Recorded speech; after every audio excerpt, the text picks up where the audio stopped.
Hello students, welcome back. आज हम देखेंगे कि reduction of ER diagram into tables, यानी ईआर डायग्राम हमने जो क्रिएट किया है उसमें से हम टेबल कैसे क्रिएट करेंगे, क्योंकि आफ्टर ऑल हमें डेटाबेस में क्या करना है, एक टेबल ही तो क्रिएट करना है। तो आज हम देखेंगे कि हाँ, कि ईआर डायग्राम में से टेबल कैसे फॉर्म होता है। हम चार लेक्चर्स से, पिछले चार लेक्चर से यूनिट 2 देख रहे हैं, उसमें से हमने डेटा मॉडल्स देखा, एंटिटी क्या है देखी, एट्रीब्यूट्स क्या है देखे, देन टाइप्स ऑफ एट्रीब्यूट्स देखा है, देन ईआर डायग्राम्स देखे, ईआर डायग्राम्स कैसे हम ड्रॉ करेंगे, ईआर डायग्राम के कंस्ट्रेंट्स देखे, देन की देखी हमने। ओके, तो नाउ आज हम देखेंगे reduction of ER diagram into table. The database can be represented using the notation, and this notation can be reduced to a collection of tables. In the database, every entity sets or relationship set can be represented in the tabular form. जो भी हम entity create करेंगे और relationships create करेंगे वो हम tabular form में represent कर सकते हैं। The considering the example of university और कॉलेज मैनेजमेंट सिस्टम, यहाँ पे हम एग्जांपल देखेंगे कि हाँ कि कॉलेज मैनेजमेंट सिस्टम का। तो लेट्स सी द एग्जांपल। तो first of all we have the college management system. तो स्टूडेंट एक एंटिटी होगी कंपलसरी। तो ये है स्टूडेंट्स के attributes, actual attributes. The first one is a student ID. Student ID having a primary key. उसके बाद है student name, the second one ये address, then course ID, date of birth and hobby. Hobby यहाँ पे हमने multi value attribute लिए, यानी hobby हम मल्टीपल हो सकती है जो भी स्टूडेंट्स हैं उसकी। तो उसकी वजह से हमने यहाँ पे कौन सा सिंबल यूज किया है, द टू होल्स हमने यूज किए है। Okay, now the next is age. Age is derived from date of birth, तो उसकी वजह से हमने यहाँ पे डॉटेड ओवल रिप्रेजेंट किया है। Now this is the composite attributes. Address में से हमने 5 चीजें कंपोज की। First one is a door, street, city, state and pin. Now यहाँ पे हमारी second entity, this is course. The course having 2 attributes. The first one is a course ID and the course name. Okay, आप समझ सकते हो कि हाँ कि स्टूडेंट्स है तो स्टूडेंट्स कौन से कोर्स में एडमिशन ले रहा है, तो वो यहाँ पे रिलेशनशिप्स क्रिएट होगी। तो यानी course, many students attend many courses. Okay, यहाँ many students enrols many courses. Now हमारे third, the course having the many types of subjects. For examples computer engineering है तो कंप्यूटर इंजीनियरिंग में डेटाबेस है, DBMS है, डीएस है, digital electronics है, then C programming है। ओके, देन नेक्स्ट सेमेस्टर में आएगा सी प्लस प्लस, जावा। तो वो सारे सब्जेक्ट हो गए। तो subject having the 3 attributes, subject ID, subject name and lecture ID. यहाँ पे नाउ लेक्चर आईडी क्यों जनरेट हुआ कि लेक्चरर जो है वो सब्जेक्ट का, वो उसका लेक्चरर कौन है, उसको कौन पढ़ाएगा, उसके लिए हमने यहाँ पे वो आईडी जनरेट किया। Now the one course having many subjects. Okay, now the most important person of the college management system, the lecturer. The lecturer having 3 attributes, the lecturer ID, lecturer name and course ID, यानी वो कौन से course में पढ़ा रहा है। Okay, lecturer takes courses, यानी many lecturer takes many courses. Okay, now one lecturer teaches one subject. यहाँ पे हमने वन लिया है, आप मल्टीपल पीस लिख सकते हो कि one lecturer having teaches the many subjects. Okay, यहाँ पे जस्ट मैंने सिंपल एग्जांपल लिखना था, उसकी वजह से मैंने यहाँ पे वो रिप्रेजेंट किया है। उसके बाद the students learn from many lecturer. Okay, तो ये हमारा क्या हो गया, एक ईआर डायग्राम हो गया कॉलेज मैनेजमेंट सिस्टम का, कि हाँ बच्चा जो कोई भी स्टूडेंट्स है वो कोर्स में एडमिशन ले रहा है, देन कोर्स में मैनी सब्जेक्ट्स है और टीचर उनको पढ़ा रहा है। ओके, मैं टीचर जो भी लेक्चरर है वो लेक्चरर सब्जेक्ट ले रहे हैं और स्टूडेंट है वो टीचर से या लेक्चरर से पढ़ रहा है। ओके, नाउ हम इसको रिड्यूस कैसे करेंगे। तो first of all there are the some points for the converting the ER diagram into the table. First one is the entity type becomes a table. Okay, in the ER diagram, lecture, students, subject and course from individual tables. Okay, तो यहाँ पे जो चार entity है, कौन सी चार entity है, student, course, lecture and subject, तो ये क्या हो जाएगा, हमारी टेबल्स में कन्वर्ट हो जाएंगे। ओके, तो पहले क्या होगा, चार टेबल क्रिएट हो जाएंगे, उसके बाद all the single value attributes become a column for the table. Okay, जितने भी सिंगल वैल्यू है एट्रीब्यूट्स, वो सारी क्या हो जाएगी, वो टेबल की कॉलम हो जाएगी। यानी स्टूडेंट टेबल में क्या क्या चीजें आ जाएगी, स्टूडेंट आईडी आ जाएगा, स्टूडेंट नेम आ जाएगा, देन एड्रेस आ जाएगा, कोर्स आईडी आ जाएगा, डेट ऑफ बर्थ आ जाएगा, etcetera. Okay, in the student ID, the student name, student ID from the column student table. Similarly, course name, the course name में course ID and course से course वाला table generate होगा. Now, a key attribute of the entity type represented by the primary key. In the EA diagram, course ID, student ID, subject ID and lecturer ID are the key attribute of the entity. Okay, यहाँ पे हमने वो primary key define की है. Now the next one, the multi-value attribute is represented by a separate table. Okay, वहां पे इस ये डायग्राम में multi-value attributes कौन सा था, हॉबी। ओके, तो हॉबी का हम एक नया टेबल क्रिएट करेंगे, क्योंकि हम एक ही टेबल में क्रिएट करते जाएंगे तो वहां पे डुप्लीकेशन का एरर आएगी। सपोज एक राज करके स्टूडेंट है, राज की हॉबी 4-5 है, playing cricket, travelling, listening music. Okay, तो ये 3 है, तो हम डेटाबेस में एंट्री करेंगे तो क्या होगा, एक ही स्टूडेंट की 3 बार एंट्री होगी एज वेल एज हॉबी की अलग अलग एंट्री होगी। तो यहाँ पे वो दिक्कत नहीं है, उसकी वजह से हम क्या कर रहे हैं, जो मल्टी वैल्यू एट्रीब्यूट्स है उसको हम अलग से टेबल में रिप्रेजेंट करेंगे। ओके, और वहां पे एक कॉम्पोजिट की जनरेट होगी। Okay, the composite attributes represented by components. In the given ER diagram, state address is a composite attribute. It contains city, pin, door, street, and state. In the student tables, these attributes can be merged as a individual column. Now, derived attributes are not considered in the table. In the student table, age is derived attribute. It can be calculated at any point of time by calculating the difference between current date and date of birth. Okay, तो यहाँ पे हम as store नहीं करवाएंगे। Suppose आपको store करवानी है तो करवा सकते हो, कोई दिक्कत नहीं है, बट हाँ हम करवाएंगे तो क्या उसमें थोड़ी स्पेस जाएगी, तो वो स्पेस यहाँ पे हम बिगड़ेगी। तो उसकी वजह से क्या होगा कि हाँ, हम एज को कैलकुलेशन में ले ही नहीं तो ही अच्छा है। जब भी हमें जरूरत पड़े कि एज हमें चाहिए एट द सेम टाइम, तो हम क्या करेंगे, difference between the current date and date of birth को डिफरेंस करके हम एज कैलकुलेट कर देंगे। ओके, तो नाउ ये using this rule you can convert the ER diagrams to the tables and columns and assign the mapping the between the tables. Table structure of the given ER diagram as below. The first one, student table हमने create कर दिया कि student ID, student name, date of birth, door, street, city, state, pin and course ID. वो course में cancel है। Now the second one is lecturer, lecturer ID, course lecturer name and course ID. Now हमारे course, तो course में course ID और course name, then subject में subject ID, subject name and lecturer ID. यहाँ पे जो student ID है, lecturer ID है, subject ID as well as course ID है, वो क्या है, प्राइमरी की है हमारी। नाउ ये हो गया हमारा मल्टी वैल्यू जो एट्रीब्यूट्स था हॉबी। ओके, उसका हमने एक नया टेबल क्रिएट किया। यहाँ पे भी स्टूडेंट आईडी क्या हो गई, एक one type of composite key हो गई। वो कौन रिफर करी है, कोर्स आईडी को। एज वेल एज यहाँ पे देखो ये सारे हमने एक रिलेशनशिप में मेंटेन कर दिए कि हाँ स्टूडेंट है तो स्टूडेंट में कोर्स आईडी आ रहा है, तो कोर्स आईडी कहाँ से आ रहा है, कोर्स वाले टेबल्स में से आ रहा है। तो जो कोर्स वाली टेबल में कोर्स आईडी है जो वो प्राइमरी की है, और स्टूडेंट वाले टेबल में वो क्या है, फॉरेन की है। ओके, यहाँ पे प्राइमरी की है, वहां पे फॉरेन की है। Now the next one, lecturer और सब्जेक्ट में बीच में, तो लेक्चरर में भी देखो lecture ID, lecture name and course ID. तो बट कोर्स आईडी क्या है, लेक्चरर वाले टेबल में फॉरेन की है।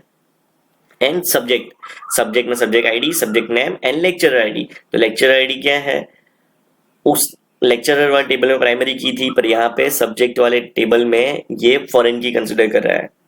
Okay, now the next second last point of these chapters, types of data models. हमने अभी ईआर मॉडल तो हमने देखा ही कि हाँ ईआर मॉडल्स में क्या क्या चीज़ है और कैसे हम ड्रॉ करेंगे, और ईआर डायग्राम्स, ईआर मॉडल्स में से हमने एक्सटेंडेड ईआर मॉडल्स भी रिप्रेजेंट किए, स्पेशलाइजेशन, जनरलाइजेशन, एग्रीगेशन, और उसके बाद हमने ईआर मॉडल में से डेटा टेबल्स कैसे क्रिएट करने वो देखा। Now types of data models, इसके अलावा कौन से अलग अलग से डेटा मॉडल्स के टाइप्स है वो आज हम देखने हैं। First one is hierarchical model, the second one is a network model, the third one is a ER model यानी entity relationship model, the next one is a relational model, and the last one is a object oriented database model. The first one is a hierarchical model. The hierarchical model organizes the data into a tree like structure where each record has a single parent or root. Okay, ये क्या है, जो ये model generate होगा तो क्या करेगा, tree like structure create होगा where each record has a single parent और root, यानी एक नोड है उसमें से दो नोड हम क्रिएट करते हैं, तो दो नोड क्या हो जाएंगे, चाइल्ड क्लास हो जाएंगे, और ऊपर वाला है वो क्या हो जाएगा, पेरेंट। ओके, उसके बाद वो दो में से हम लेफ्ट वाले में से दो क्रिएट करेंगे या राइट वाले में से दो क्रिएट करेंगे, तो वो क्या हो जाएगा, पेरेंट हो जाएगा नीचे वालों के लिए। Okay, this is the example के department, the department having the student as well as the professor. So this is the hierarchical model of department. The hierarchy starts from the root data and expands like a tree, adding a child nodes to the parents node. Okay, child node create होते जाएंगे from the parents node. In hierarchical model, the data is organized into tree-like structure with one-to-many relationship between two different types of data. For example, one department can have many professors and many students. Okay, so here we have explained the one-to-many relationship between two different types of data. Now the next is a network model. This is an extension of the hierarchical model, allowing many-to-many relationship in a tree-like structures that allows multiple parents. Okay, वहां पे क्या था, दिक्कत क्या थी, पहले एक ही parents आएगा, उसके बाद हम दो चाइल्ड क्रिएट करेंगे, सेम वो ही मॉडल्स क्रिएट करता जाता था ट्री मॉडल में। बट नेटवर्क मॉडल में क्या है, एक्सटेंशन ऑफ हायरार्चिकल मॉडल, वो क्या करेगा, मैनी टू मैनी रिलेशनशिप यानी मल्टीपल पेरेंट्स हम अलाउ करेंगे। तो ये देख सकते हैं कि हाँ, तो ए है वो हमारा रूट नोड है, उसमें से हमने दो सब क्लास क्रिएट किए यानी दो चाइल्ड क्रिएट किए, बी एंड सी। और यहाँ पे ओके, तो this is example of network model. यहाँ पे बी और सी में से क्या क्रिएट होता है, ई क्रिएट होता है, और बी में से डी भी क्रिएट होता है, और सी में से एफ भी क्रिएट होता है। Now the next is a relational model. Okay, ER model हमने देख लिया था, उसकी वजह से हमने skip किया। Okay, now the relational model. In this model, data is organized in two-dimensional table, and the relationship is maintained by storing a common attributes. For example, यहाँ पे हमने देख सकते हैं कि यार relational models हमने create किया है। तो first of all हमने क्या किया, दो टेबल हमने create किए, दो टेबल क्रिएट किए। फर्स्ट टेबल में क्या था, roll number, student name and age. दूसरे टेबल में क्या था, subject ID, subject name and teacher. Okay, ना उसके बाद रिजल्टेंट टेबल हमें चाहिए था। ओके, तो resultant tables with the help of जो first table and second table थे उन दोनों को रिलेशंस में हमने क्रिएट किया। ओके, उस रिलेशन के मुताबिक हमने यहाँ पे तीसरा टेबल क्रिएट किया। तो first one is resultant ID 1 2 3 4, then roll number and the subject ID and marks. Okay, the roll number is 101 and 101. उसमें उसने दो सब्जेक्ट पढ़े, DBMS and DS, तो उसमें इसके मार्क्स आए 85। ओके, तो आप समझ देख सकते हो कि हाँ, जो ऊपर वाला टेबल था उसमें रोल नंबर हमारी प्राइमरी की थी, यहाँ पे सब्जेक्ट आईडी हमारी प्राइमरी की थी दूसरे टेबल में। यहाँ पे जो तीसरा टेबल क्रिएट हुआ उसमें क्या हुआ, रिजल्ट एंड आईडी हमारी प्राइमरी की है, roll number and subject ID क्या है, यहाँ पे फॉरेन की है। तो यहाँ पे वो फॉरेन की रिप्रेजेंट कर रहा है जो फर्स्ट वाला टेबल था ना उसकी। तो ये क्या होगा, हमारा रिलेशनल टेबल यानी relational model. The relationship is maintain by storing a common attributes. यहाँ पे हमने कॉमन एट्रीब्यूट्स स्टोर किए, उसकी वजह से हमने अब जब भी कॉमन एट्रीब्यूट यूज करेंगे तो उसकी वजह से यहाँ वहां पे एक फॉरेन की जनरेट होगी, फॉरेन की। Now the next is object oriented database model. This data model is another method by of representing real world objects. जो भी हम ऑब्जेक्ट क्रिएट करेंगे वो it consider each object in the real world as object and isolated its from each other. It groups its related functionality together and allows inheriting its functionality to other related subgroups. Now the last topic is unit ka integrity constraints. Integrity constraints are set of rules. It is used to maintain the quality of information. Integrity constraints ensure that the data insertion, updating and other processing have to be performed in such a way that data integrity is not affected. Okay हम वो एक rules define करेंगे क्या उसकी वजह से क्या होगा. सपोज कोई भी प्रोसेस होती है, इंसर्ट होती है, अपडेट होती है, डिलीट होती है, तो उसमें जो हमारे डेटा इंटीग्रिटी जो हमने डिफाइन की है उसको अफेक्ट नहीं होगा. Thus integrity constraint is used to guard against accidental damage to the database. Okay suppose कोई भी दिक्कत आती है तो वहां पे कुछ भी क्रैश हो जाता है या डेटाबेस डिलीट हो जाता है, तो उसको प्रोटेक्ट करने के लिए हमने ये सेट ऑफ रूल्स यहाँ पे हमें डिफाइन करने पड़ेंगे. Various integrity constraints are the first one is a check, the second one is a not null, the third one is a unique, the fourth one is a primary key and the last one is a foreign key. Okay तो हम 1 to 1 हम check करेंगे. ये हम programming में भी check करेंगे कि हाँ कि ये एक सारे कंस्ट्रेंट्स है, तो वो सारे कंस्ट्रेंट्स हम कैसे MySQL में या डेटाबेस में हम कैसे अप्लाई कर सकते हैं वो हम प्रैक्टिकल सेशन में भी देखेंगे. तो यहाँ पे अब थियोरेटिकल सेशन आज समझ लेते हैं. First one is a check. This constraints defines a business rule on a column. All the rows in that column must satisfy this rule. Limits the data values of variables to a specific set, range and list of values.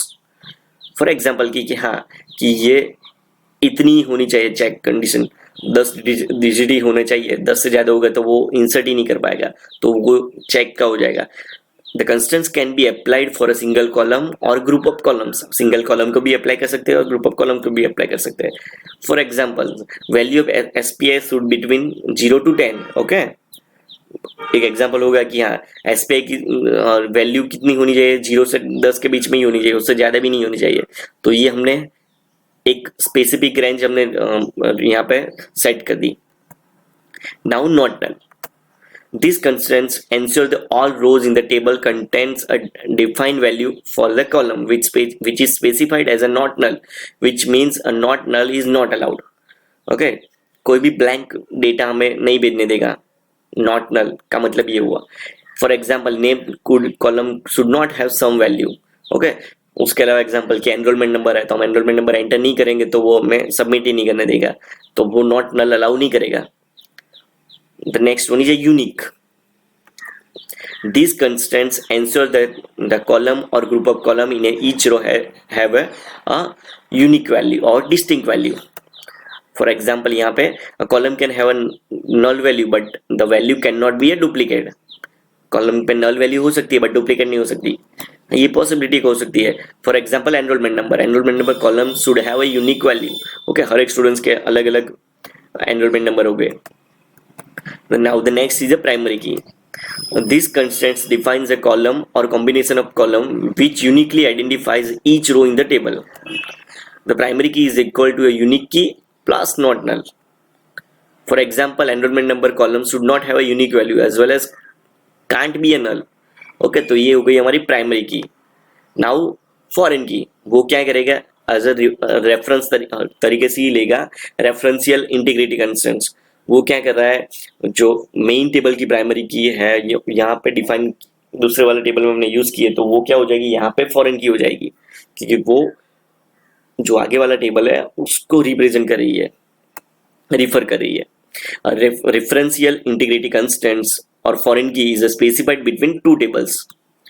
In the referential integrity constraints, if foreign key of column in the table 1 refers to the primary key column of the table 2, then the every value of the foreign key column in the table 1 must be null or available primary key in the column of the table 2. For example, यहाँ पे हम ले लेते हैं department ID, department name and HOD. तो यहाँ पे दूसरा हमने टेबल किया role number, student name and department ID. तो यहाँ पे डिपार्टमेंट आईडी क्या है हमारी फॉरेन की है.